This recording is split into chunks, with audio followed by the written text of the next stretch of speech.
Welcome to Real World Peaceful Parenting, a podcast for parents that are tired of yelling, threatening, and punishing their kids. Join mom and master certified parent coach Lisa Smith as she gives you actionable, step-by-step strategies that'll help you transform your household from chaos to cooperation.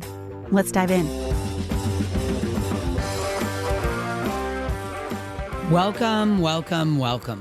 Welcome to today's episode. I am absolutely thrilled to be with you here today because today we're diving deep into a topic that can truly transform your parenting. And to be honest with you, that's what I really aim to do each and every week, is bring you a topic that can help transform you on your parenting journey. And this week is no exception. So today we're going to dive into the topic of emotional intelligence. And we're doing this in the spirit of 2024 being the year of becoming emotionally regulated. So today I want to dive into the topic of emotional intelligence. And I know what you might be thinking. Oh my gosh, another parenting buzzword. But trust me, this isn't just a trendy concept. It's a game changer that can turn your home from an emotional battlefield into a haven of understanding and growth.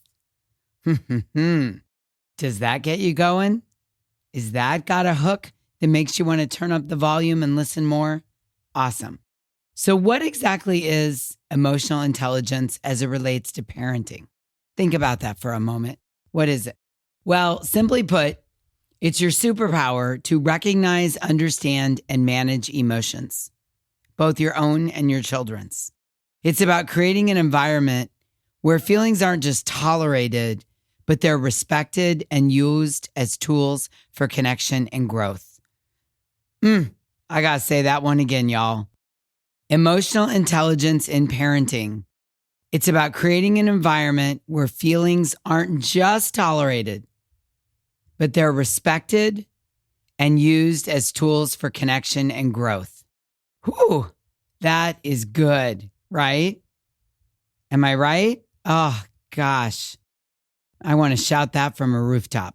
Now think about it. How many times have you found yourself in the middle of a tantrum wondering, what am I doing wrong? Or maybe you've struggled to connect with your teenager who seems to be speaking an entirely different emotional language. Well, that's where emotional intelligence comes in. Okay, let me share a quick story with you from one of my clients, Sarah. Sarah came to me feeling completely overwhelmed by her 6-year-old's emotional outbursts. She tried to reason with him. She tried timeouts. She even tried bribes. I mean, hey, we've all been there. But nothing seemed to work. When we started working on Sarah's emotional intelligence skills, things began to shift. Instead of Sarah seeing her son's tantrums as, quote, bad behavior, she began to see them as opportunities for connection. She learned to validate his feelings even when she couldn't validate his actions. And you know what? Not only did the tantrums decrease, but her bond with her son grew even stronger. Now, I can almost hear some of you thinking, that sounds great, Lisa, but how do I actually do this? Don't worry, I've got you covered. Remember, I'm your parent coach. So let's break down the core components of emotional intelligence. You ready? Number 1, self-awareness.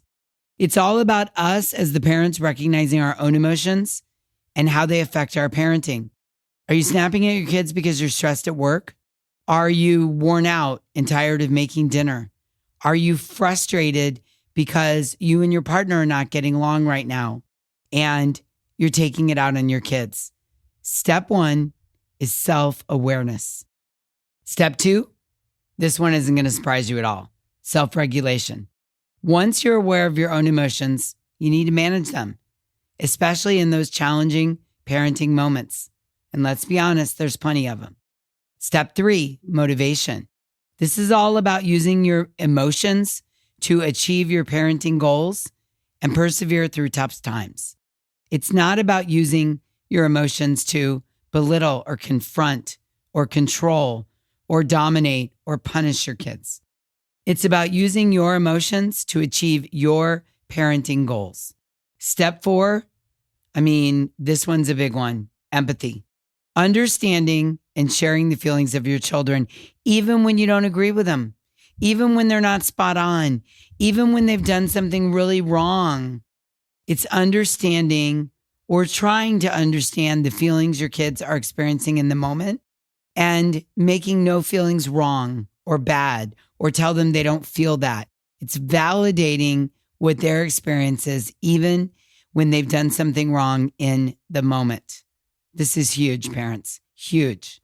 And number 5, social skills. Building strong relationships and communicating effectively with your kids. Now, you might be wondering, why does this matter, Lisa? Well, let me tell you. The benefits are enormous. Emotionally intelligent parenting leads to healthier emotional development in your kids at any age. So I don't care how old you are or how old your kids are, you can get started right now today, because emotionally intelligent parenting leads to healthier emotional development in your kids. It leads to improved communication. It leads to stronger parent-child bonds and even better mental health for the whole family. Listen to this. You're not just parenting. You're preparing your child for a lifetime of emotional resilience and healthy relationships. So now let's look at our kids. How do we raise emotional intelligence in our kids? Well, here are some practical steps that frankly might surprise you. The first thing we want to do is we want to model emotional awareness. Your kids are always watching you. Scary, I know. So start by naming your own emotions out loud. I'm feeling really frustrated right now that you and your brother are fighting. I'm going to take a deep breath and calm down. Share your emotional regulation strategies. When I'm upset, I like to go for a walk to the mailbox to clear my head. When I'm not sure what to do, I take a pause. When things feel really difficult for me, I go to the kitchen sink and wash my hands. Share your emotional regulation strategies. Number 1, it communicates that you're trying to emotionally regulate yourself. And number 2, it communicates a strategy you're using. And again, remember, kids don't do what we say, they do what we do. Second, encourage open communication. Create a safe space for your children to express their feelings.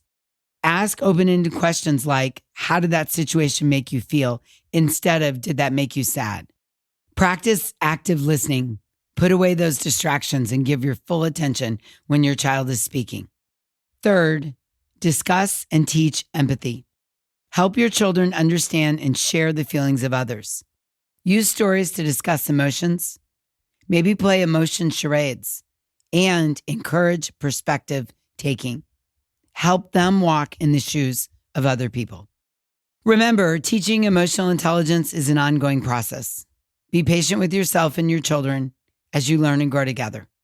Now let's talk about some key behaviors of emotionally intelligent parents. Emotionally intelligent parents prioritize self-care. You can't pour from an empty cup, right?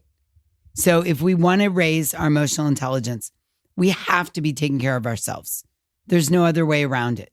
If you're not taking care of yourself, you're much more likely to be short and triggered and dysregulated when you're interacting with anyone, let alone your children. So you want to set time aside for activities that recharge you, whether it's reading, exercising, or hobby. You might want to practice stress management techniques like deep breathing or meditation.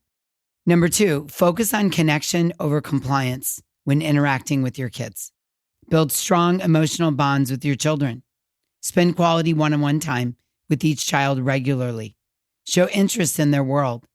Ask about their favorite episode of something, why they really like Pokemon cards, what's their favorite thing about Bluey. Ask about their friends, their hobbies, their dreams, what they want to be when they grow up, what's their favorite food, what's their favorite thing to do with you. If they could go anywhere, where would they go? Show an interest in their world. Number 3, again, back to this recurring theme, practice empathy and validation. I cannot express how important this is at any age. Listen without interrupting or trying to fix the problem immediately. Work on reflecting back what you hear. It sounds like you're really disappointed about not getting picked or voted in for class president or making the team. It sounds like you're really upset that you studied and now feel like you didn't do well in the test. Avoid dismissing feelings. Instead of don't cry or shake it off, say, it's okay to feel sad. I'm here for you. Now I want to give you a couple of practical tools you can start using today. First, I want you to try emotional coaching with your kids. This involves being aware of your child's emotions, recognizing emotional expression as an opportunity for connection and listening and teaching. Use it as an opportunity to listen empathetically. Use emotional coaching as an opportunity to help your child label emotions, and use it as an opportunity to set limits while being empathetic, and use it as an opportunity to enforce the limits you've set with an empathetic eye. Second, incorporate mindfulness and mindfulness practices into your family routine. Try breathing buddies. Have your little one lay down with the stuffed animal on their belly. Focus on the toy rising and falling as they breathe deeply. Got older kids? Create a gratitude jar. Each day, write down one thing you're grateful for and add it to the jar. Have each person in the family do this at a set time every day, and then read them together at the end of the week, maybe over dinner or an ice cream sundae or a walk outside. I know this might seem like a lot to take in, but remember, this is a journey. You don't have to be perfect. Every emotionally intelligent interaction with your child is a step towards a stronger, more connected relationship. And what happens when we're more connected? We get more cooperation. So here's your homework. This week, I want you to practice naming your own emotions out loud. When you're feeling stressed, frustrated, or even joyful, say it out loud. Let your kids hear you out loud, identifying and processing your own emotions. This, my friends, is a total game changer.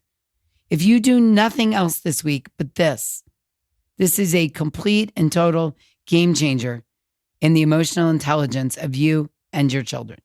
And if you're ready to dive deeper into emotional intelligence in your parenting, if you're ready to raise your EQ and help your kids raise their EQ, then I want to invite you to join us in the Hive. In the Hive, I support, coach, and teach parents just like you how to implement these strategies with personalized coaching tailored to your unique family dynamics. Inside the Hive, you and I will work together to transform your parenting approach and create a peaceful home environment.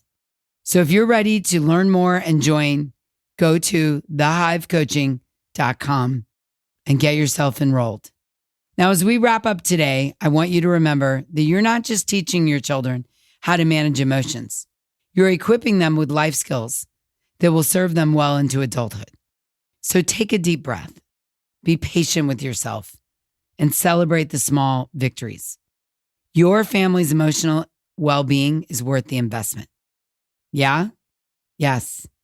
Okay, to summarize what we talked about today, emotional intelligence in parenting is about recognizing, understanding, and managing your emotions and your kids.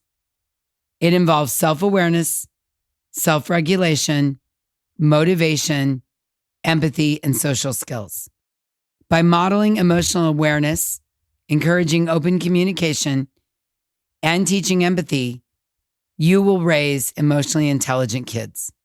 And remember, you also need to prioritize self-care, focus on connection over compliance, practice empathy, and validation.